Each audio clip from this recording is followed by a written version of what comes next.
Imaginez-vous vous accrocher fermement au Seigneur Tout-Puissant, lui faire pleinement confiance, avec l'assurance qu'il vous protège. C'est exactement ce que signifie chercher refuge auprès de Dieu, le Seigneur d'Al-Falaq. Mais prenons un moment pour réfléchir. Que signifie vraiment Al-Falaq? Selon Abdullah ibn Abbas, que Dieu soit satisfait de lui, Al-Falaq fait référence à la création, à tout ce qui existe. Pourquoi? Parce que la plupart des choses ont été créées à travers un processus de séparation. Lorsque nous regardons autour de nous, nous voyons que la vie est remplie de ces actes de séparation qui sont en réalité des miracles de création.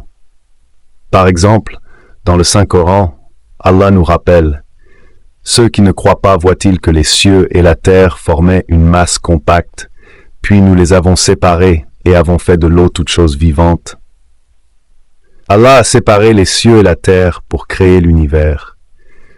Il a fait jaillir les sources des montagnes et séparé les pierres pour donner naissance aux rivières. De la terre, il a fait sortir des plantes en fendant les graines.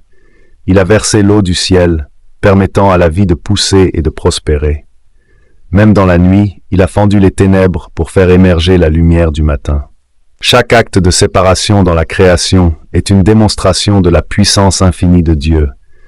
Le grain se fend pour produire une plante, les nuages se séparent pour laisser tomber la pluie, et la lumière perce l'obscurité pour illuminer nos vies.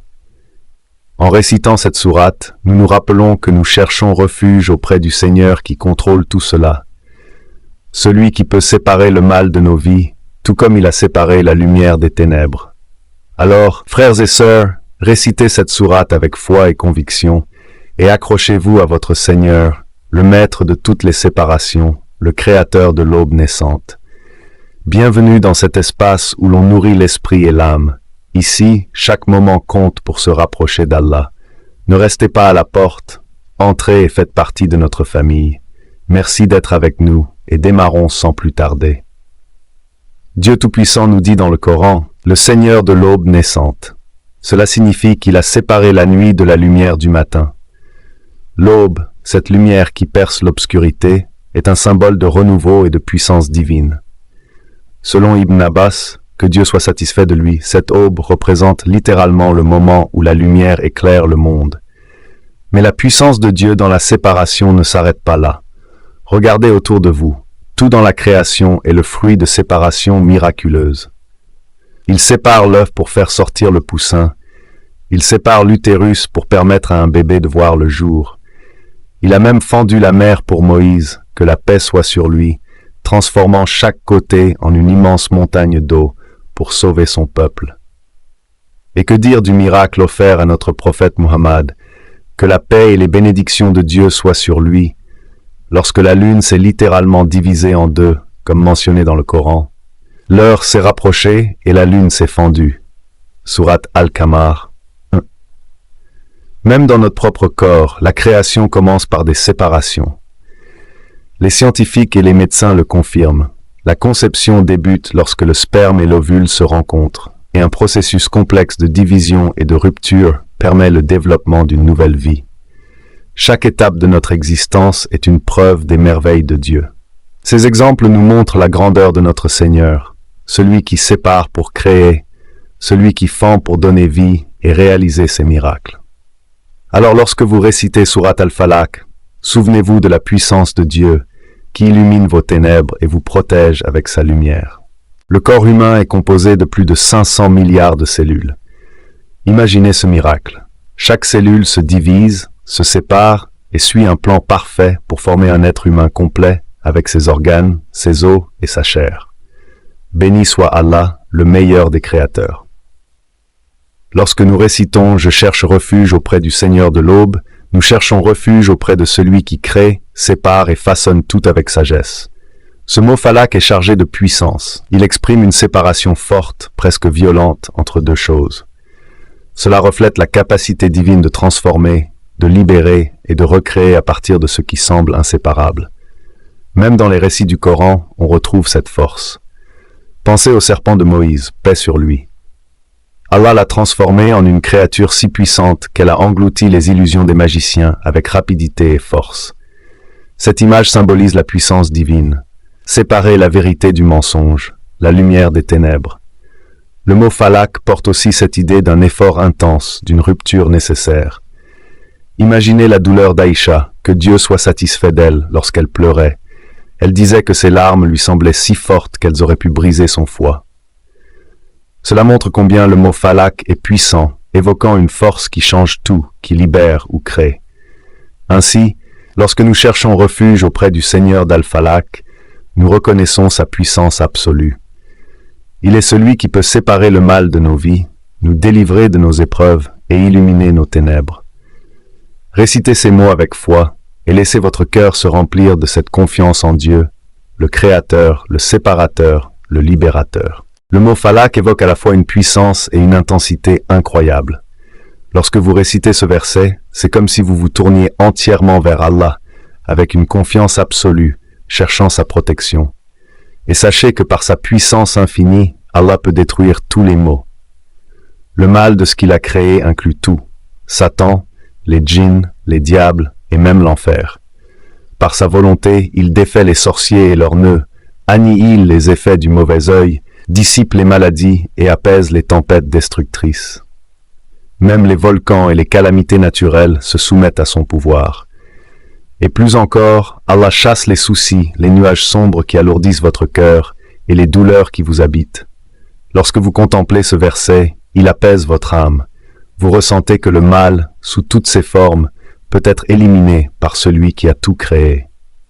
Allah mentionne dans le Coran qu'il est celui qui fend les ténèbres de la nuit pour faire apparaître la lumière du matin. Cette lumière est un symbole de sa miséricorde. Elle illumine le monde, tout comme il éclaire nos vies. De même, il fend les grains et les graines pour produire des plantes et des arbres. Cela nous rappelle que notre subsistance, notre nourriture et même notre vie entière dépendent de ses bénédictions. La lumière qu'il apporte nourrit nos âmes et les fruits de la terre nourrissent nos corps. Alors lorsque vous récitez ce verset, prenez un moment pour méditer sur tout ce qu'Allah fait pour nous. Reconnaissez sa puissance et sa miséricorde et laissez votre cœur s'apaiser en sachant qu'il est celui qui vous protège du mal et vous accorde sa lumière. Lorsque Dieu Tout-Puissant sépare une chose, c'est pour nous libérer du mal et apporter la bonté. Ce pouvoir divin est une preuve magnifique de sa perfection et de sa miséricorde. En réfléchissant à cet attribut d'Allah, nous réalisons qu'il ne s'agit pas seulement d'une démonstration de puissance, mais aussi d'un immense bienfait. Si Allah enlève les maladies, les épreuves et les calamités de votre vie, sachez qu'il les remplace par quelque chose de meilleur, du bonheur, des bénédictions et une sérénité profonde. C'est une promesse d'espoir pour tous ceux qui se tournent vers lui avec foi et confiance. Récitez ces paroles puissantes. Je cherche refuge auprès du Seigneur de l'aube, contre le mal de ce qu'il a créé. Combien il est beau de méditer sur ce verset. Chaque fois que vous le lisez, vous ressentez une sécurité profonde en Allah. Vous réalisez qu'il est le seul capable de retirer le mal de votre vie et de vous offrir tout le bien. C'est une invitation à renouveler votre confiance en sa puissance, sa bienveillance et sa capacité à transformer vos épreuves en bénédictions. Le besoin de chercher refuge auprès d'Allah est essentiel pour chaque musulman, car lui seul peut nous protéger du mal et nous ouvrir les portes de la paix et de la bonté. Un être humain ne peut jamais se passer de son Seigneur, pas même pour un seul instant. Les maux du monde l'entourent de toutes parts, visibles ou invisibles. C'est pour cette raison qu'Allah nous a enseigné dans la sourate Al-Falaq à chercher refuge auprès de lui contre tous les maux, qu'ils soient évidents ou cachés. Allah dit, « Dis, je cherche refuge auprès du Seigneur de l'aube naissante, contre le mal de ce qu'il a créé. » Ce verset nous rappelle une vérité profonde. Nous avons besoin d'Allah en tout temps. Lui seul peut nous protéger du mal, qu'il soit matériel, spirituel ou même issu de ce que nous ne comprenons pas. Lorsque vous récitez cette sourate, vous placez votre confiance en celui qui sépare l'obscurité de la lumière, le mal du bien. Allah, par sa puissance, fait jaillir la bonté et chasse le mal. Et dans sa sagesse, Allah nous guide pour chercher refuge contre les maux spécifiques qui menacent nos vies et nos âmes. Il dit, contre le mal de l'obscurité quand elle s'épaissit. Cela fait référence à tout ce qui est caché, à ce qui se glisse dans l'ombre pour semer la peur et le doute. Allah, par sa miséricorde, nous offre une protection totale, à condition que nous nous tournions vers lui avec sincérité. Répétez ces mots avec conviction. Sachez qu'Allah est celui qui veille sur vous, qui éloigne de vous les ténèbres et fait briller la lumière dans votre vie. Placez votre foi en lui et laissez-le être votre refuge contre tout mal, apparent ou caché. Le mal obscur mentionné dans la sourate Al-Falaq fait référence à la nuit sombre, à ces moments où l'obscurité s'installe et enveloppe tout. Lorsque la nuit tombe, les démons et les forces du mal se répandent, comme l'a dit le prophète, paix et bénédiction sur lui. Lorsque la nuit commence à s'étendre, gardez vos enfants à l'intérieur, car les démons se dispersent à ce moment-là. Puis, après un certain temps, laissez-les sortir. Le début de la nuit est un moment particulier où les djinns et les démons se déchaînent. Si vous réfléchissez, beaucoup des pires crimes ont lieu sous le couvert de la nuit. Vol, meurtre, trahison et péchés comme l'adultère. Les criminels profitent de l'obscurité pour se cacher des regards et commettre leurs actes en secret. C'est pour cela qu'Allah nous enseigne à chercher refuge contre les dangers de la nuit. Ce n'est pas la nuit elle-même qui est mauvaise, mais ce qu'elle permet et abrite, ces mots cachés, ces intentions sombres qui s'activent loin des yeux des gens.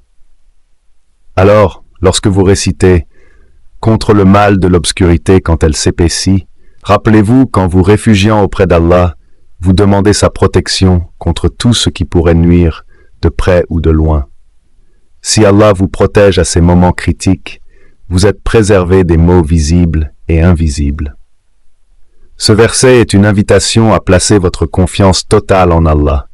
Il est celui qui vous protège dans l'obscurité comme en pleine lumière et qui vous accorde la sécurité quand tout autour semble incertain. Dans notre monde, les ténèbres sont souvent associées au mal. C'est pourquoi, lorsque la nuit tombe et que l'obscurité se propage, elle inspire parfois une crainte instinctive. Le mot « crépuscule » lui-même, dans la langue, évoque un flux ou une coulée. On dit que les ténèbres de la nuit coulent et enveloppent tout sur leur passage, recouvrant les créatures d'un voile sombre.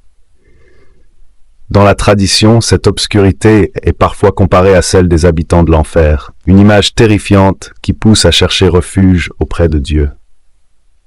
Quand la nuit s'impose, comme un torrent qui s'engouffre dans un rocher, elle symbolise la force du mal qui approche. Mais il ne s'agit pas uniquement de la nuit physique. C'est aussi une métaphore pour les dangers et les maux cachés qui peuvent surgir dans nos vies, souvent invisibles, mais tout aussi menaçants. Dans ce contexte, Dieu nous met en garde contre deux dangers spécifiques. L'un est lié à la magie et l'autre à son association avec les mauvais esprits. Ces deux menaces, bien que discrètes, sont puissantes et difficiles à contrer sans la protection divine. Dans le Coran, il est fait mention des souffles sur les nœuds, une référence aux sorcières ou à ceux qui pratiquent la magie noire. Traditionnellement, les femmes étaient souvent associées à ces pratiques à l'époque des Arabes, comme encore aujourd'hui dans de nombreuses cultures. Cependant, cette interprétation va plus loin. Elle ne concerne pas uniquement les sorcières physiques, mais aussi les mauvaises influences spirituelles, ces souffles invisibles qui alimentent la malveillance et la manipulation. Le sorcier ou la sorcière tente de nouer des liens occultes pour asseoir son pouvoir, mais c'est en mettant notre confiance en Dieu que nous pouvons briser ces liens et trouver refuge contre ces forces obscures. La magie, dans sa forme la plus sombre, repose sur des pratiques qui impliquent souvent une alliance avec des forces invisibles, comme les djinns. Ceux qui s'adonnent à la sorcellerie murmurent des incantations, établissent des pactes et utilisent des rituels pour invoquer ces entités. Ces pratiques incluent le fait de souffler sur des nœuds, un acte symbolique où le sorcier scelle sa magie à travers des liens physiques et spirituels. Ces nœuds représentent un accord implicite avec les démons, une sorte de contrat où le mal se concrétise. Cela, évidemment, est une grande source de malheur pour celui qui y participe et pour ceux qui en subissent les conséquences. La sorcellerie n'est pas simplement un acte isolé, elle repose sur une relation dangereuse entre le sorcier et les forces démoniaques. Pour que ces entités répondent à ces demandes, le sorcier doit commettre un acte grave, associer d'autres êtres ou forces à Dieu. Cette association, appelée polythéisme, est l'un des plus grands péchés, car elle revient à rejeter l'unicité et la souveraineté de Dieu.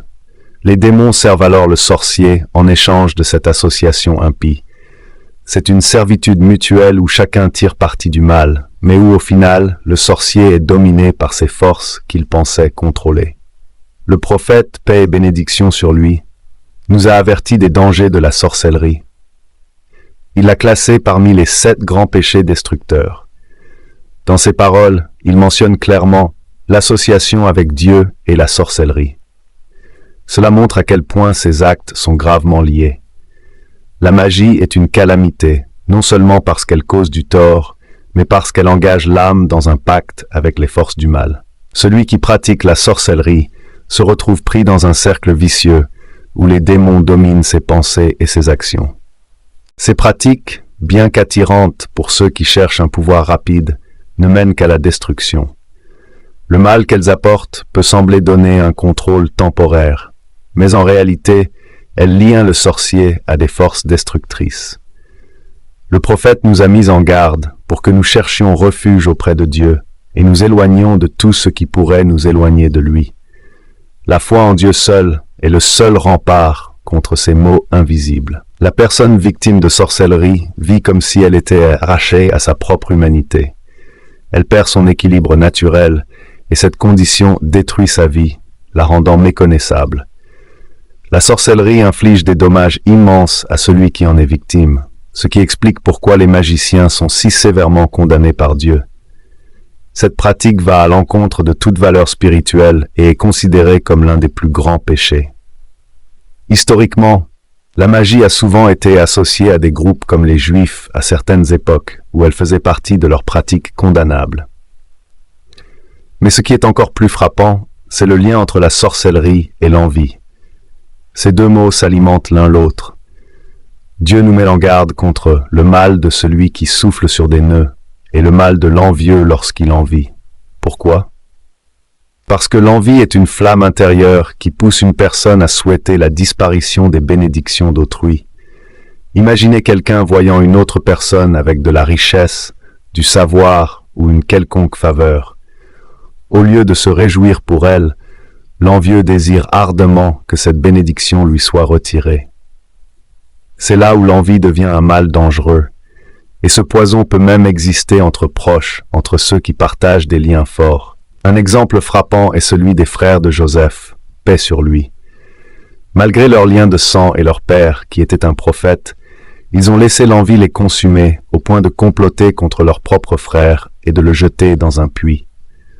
L'envie est une faiblesse humaine universelle. Même les croyants peuvent y succomber. Al-Hassan al-Basri, célèbre savant, a un jour dit que personne n'est totalement à l'abri de l'envie, mais qu'il faut apprendre à la dominer et à la contrôler. Ce qui distingue un croyant, ce n'est pas l'absence de tentation, mais sa capacité à ne pas laisser ses pensées envahissantes dicter ses actions. En fin de compte, l'envie et la sorcellerie partagent un point commun. Elles naissent d'un cœur qui s'est éloigné de la foi et de la gratitude. Celui qui se concentre sur les bénédictions de Dieu dans sa propre vie ne ressentira pas le besoin d'envier ou de nuire aux autres. Au lieu de cela, il cherchera refuge auprès de Dieu, qui est le seul véritable protecteur contre ces forces négatives. L'envie devient un péché lorsque la personne cesse de lutter contre elle et la laisse prendre le contrôle de ses pensées et de ses actions. Elle commence alors à se dire « Pourquoi cette personne est-elle meilleure que moi? Pourquoi a-t-elle ce que je n'ai pas ?» Au lieu de se réjouir pour les autres, l'envieux s'enferme dans une spirale de ressentiment et de colère. C'est pour cela que Dieu nous met en garde dans le Coran contre le mal de l'envieux lorsqu'il envie. L'envie n'est pas seulement un sentiment passager, elle peut devenir une force destructrice. Quand elle s'installe profondément dans le cœur, au point où l'on souhaite que les bénédictions des autres disparaissent, elle devient un véritable péché. Car ce n'est plus seulement une pensée, c'est une intention malsaine, un feu intérieur qui consume l'âme. Mais ce n'est pas tout. L'envie peut aussi pousser une personne à agir. Elle peut commencer à médire, à critiquer, à rabaisser celui qu'elle envie. Parfois, elle ira jusqu'à commettre des actes de méchanceté utilisant ses paroles ou même ses gestes pour nuire. Ce comportement est une rébellion silencieuse contre la sagesse de Dieu, qui donne ses bénédictions à qui il veut. Il est essentiel de comprendre que l'envie est un rejet de la volonté divine. Celui qui est envieux remet en question les choix de Dieu, comme s'il disait « Pourquoi Dieu a-t-il donné cette bénédiction à cette personne et pas à moi ?» Cette attitude reflète un manque de gratitude et une incapacité à reconnaître que tout ce que nous avons ou n'avons pas vient de Dieu. Pour éviter de tomber dans ce piège, il faut chercher refuge auprès de Dieu et cultiver la satisfaction intérieure. Rappelez-vous que chaque bénédiction accordée à autrui ne diminue en rien ce qui est destiné pour vous. Ce qui est à vous vous parviendra au moment voulu par le Seigneur. Ainsi, au lieu de laisser l'envie enflammer votre cœur, concentrez-vous sur vos propres bénédictions et remerciez Dieu pour tout ce qu'il vous a donné. Quand vous souhaitez que la bénédiction d'une autre personne disparaisse, c'est comme si vous remettiez en question la sagesse et la générosité de Dieu. C'est comme si vous disiez que la miséricorde de Dieu n'est pas assez vaste, qu'elle ne peut s'étendre qu'à vous seul. Pourtant, Dieu, dans sa grandeur, accorde ses bénédictions à qui il veut et comme il veut, en parfaite connaissance de ce qui est meilleur pour chacun. C'est pour cela que Dieu dit dans le Coran, « Ne convoitez pas ce par quoi Dieu a favorisé certains d'entre vous sur d'autres. Chaque personne a sa propre part, ce qui lui revient selon la justice divine. Plutôt que de tomber dans l'envie, demandez à Dieu ce que vous désirez. Lui seul peut vous accorder bien plus que ce que vous espérez. Il dit aussi, et demandez à Dieu de sa grâce, car Dieu sait tout. Parfois, ce que vous enviez chez quelqu'un pourrait, en réalité, être une source d'épreuve ou de tentation si cela vous était donné. Dieu, dans sa sagesse infinie, connaît parfaitement ce qui vous convient et ce qui pourrait nuire à votre âme. Alors, acceptez avec gratitude ce qu'il vous a destiné. Soyez convaincus que ce qui est pour vous viendra en temps voulu et que tout ce qui ne vous a pas été donné était peut-être pour vous protéger ou vous élever d'une autre manière. L'envie, en réalité, reflète souvent un attachement excessif aux choses de ce monde. Elle pousse à aimer les possessions matérielles ou les avantages superficiels, plus qu'à reconnaître les véritables richesses spirituelles que Dieu offre à ceux qui se tournent sincèrement vers lui. Libérez votre cœur de ce sentiment en vous concentrant sur ce qui est éternel et véritablement précieux. Soyez satisfaits de ce que vous avez et laissez Dieu remplir votre vie avec ce qui est réellement bon pour vous. Quand vous souhaitez que les bénédictions des autres disparaissent pour en profiter seul, c'est comme si vous permettiez à l'envie de consumer votre cœur. Mais souvenez-vous des paroles sages d'Abu al-Darda, que Dieu l'agrée. Celui qui pense souvent à la mort en vit de moins en moins. Pourquoi? Parce que penser à notre propre fin nous rappelle ce qui est vraiment important. Préparer notre âme pour rencontrer notre Seigneur. Alors, si l'envie s'installe dans votre cœur à l'égard de quelqu'un, combattez-la. Au lieu de souhaiter que la bénédiction de cette personne disparaisse, demandez à Dieu de la combler encore plus. Oui, cela peut sembler difficile au début, surtout si cette envie vous pèse. Mais dites sincèrement, « Ô Dieu, bénis cette personne, augmente ses bienfaits et accorde-lui toujours plus de succès. » En faisant cela, non seulement vous purifiez votre cœur, mais vous recevez aussi une immense récompense. Savez-vous pourquoi? Parce que lorsque vous priez sincèrement pour le bien des autres, un ange dit pour vous, et à toi la même chose. Ainsi, votre supplication devient un moyen pour vous aussi de recevoir des bénédictions. Petit à petit, vous verrez que l'envie s'efface de votre âme. Par la grâce de Dieu, votre cœur s'adoucira et vous ne ressentirez plus cette rancune ou ce malaise envers les autres. À la place, l'amour, la fraternité et la sincérité prendront racine. Faites-en une habitude. Quand l'envie apparaît, remplacez-la immédiatement par une prière pour le bien de l'autre. C'est là le secret d'un cœur apaisé et d'une âme proche de Dieu. Il existe un lien profond entre la magie et l'envie, car toutes deux trouvent leur origine dans l'œuvre du diable. Le prophète, paix et bénédiction de Dieu sur lui, a dit « L'œil est une vérité ». Cela signifie que le mauvais œil découle souvent de l'envie. Quand une personne envie quelqu'un, son cœur s'enflamme de jalousie. Et c'est là que Satan intervient. Contrairement au magicien qui invoque volontairement les démons pour nuire, l'envieux, lui, ne demande rien. Pourtant, Satan agit de lui-même pour exaucer le mauvais souhait de l'envieux. Pourquoi? Parce que l'envie rapproche l'homme de Satan, qui est le maître de la jalousie. Satan a été le premier à jalouser lorsqu'il a envié notre père Adam, que la paix soit sur lui. Ainsi, les démons soutiennent naturellement les personnes envieuses, car elles suivent la même voie qu'eux, celle de la haine et du mépris.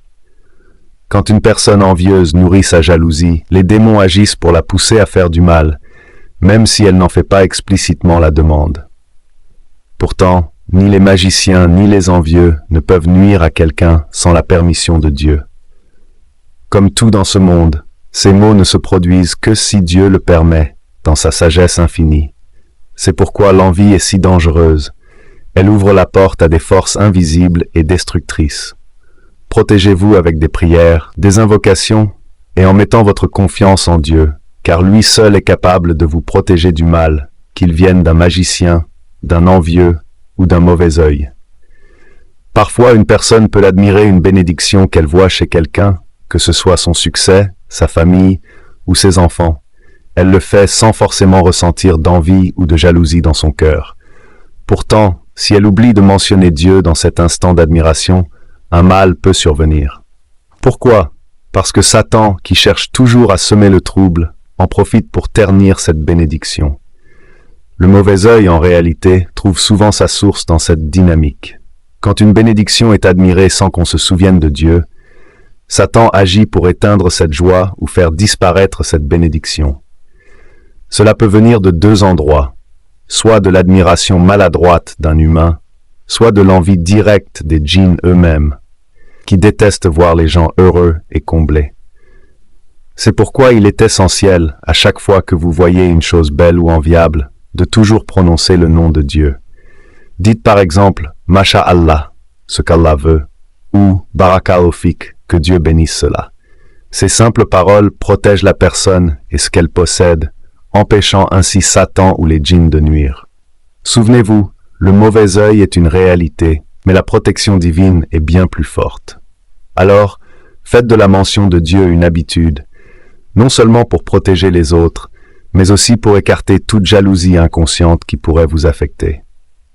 Parfois, les gens peuvent, sans intention mauvaise, provoquer un tort simplement en admirant quelqu'un ou quelque chose sans évoquer le nom de Dieu.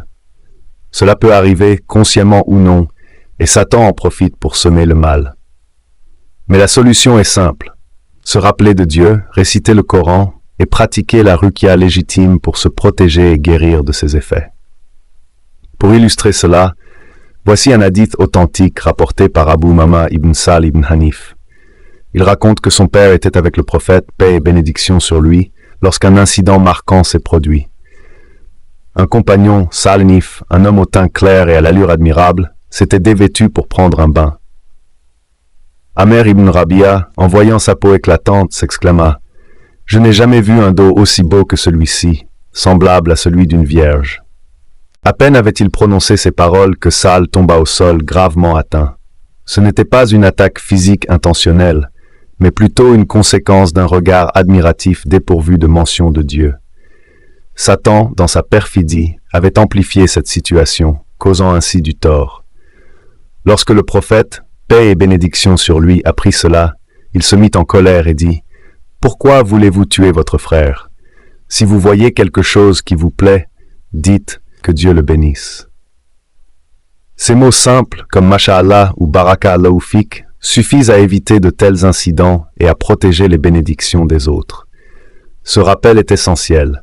Évoquer le nom de Dieu est une barrière puissante contre Satan et ses machinations. Que ce soit par admiration ou par inadvertance, nous devons toujours nous rappeler que le souvenir de Dieu protège autant celui qui prononce ces paroles que celui qui les reçoit. Lorsque quelqu'un souffre ou est affaibli par des épreuves causées par l'envie ou le mauvais œil, il est essentiel de se rappeler que le meilleur remède réside dans le souvenir de Dieu. En récitant le Saint-Coran et en pratiquant la ruqya légitime, on peut non seulement se protéger, mais aussi se guérir de ces maux.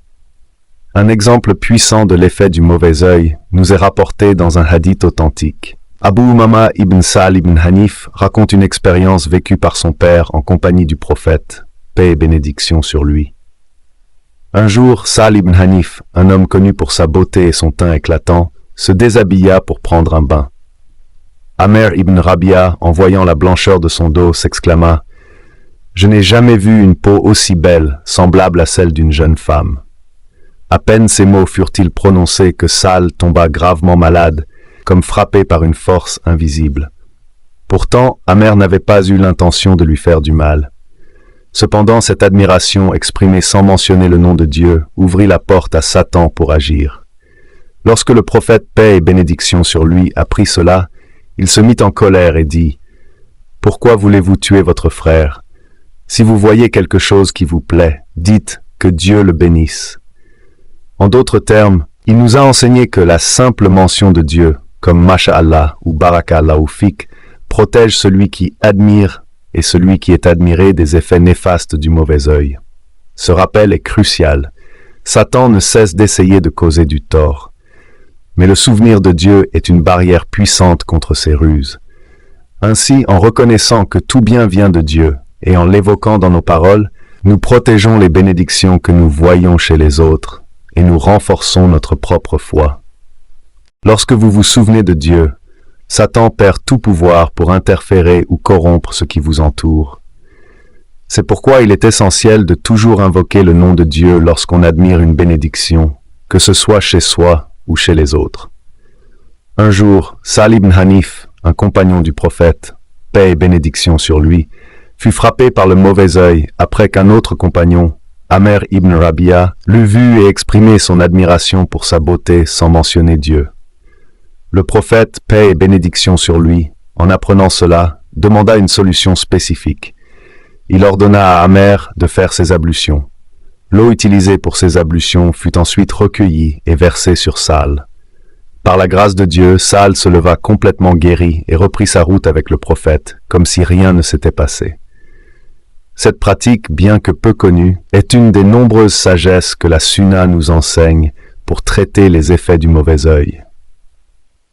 Certains scientifiques modernes parlent d'énergie, de vibration ou d'interférence entre les êtres humains. Bien que ces théories soient encore débattues, il est clair que la médecine prophétique, par la volonté de Dieu, avait déjà offert des solutions pratiques bien avant ces découvertes. Ainsi, cette méthode d'utiliser l'eau des ablutions pour neutraliser les effets du mauvais œil est un remède spirituel puissant, témoignant de la richesse des enseignements islamiques.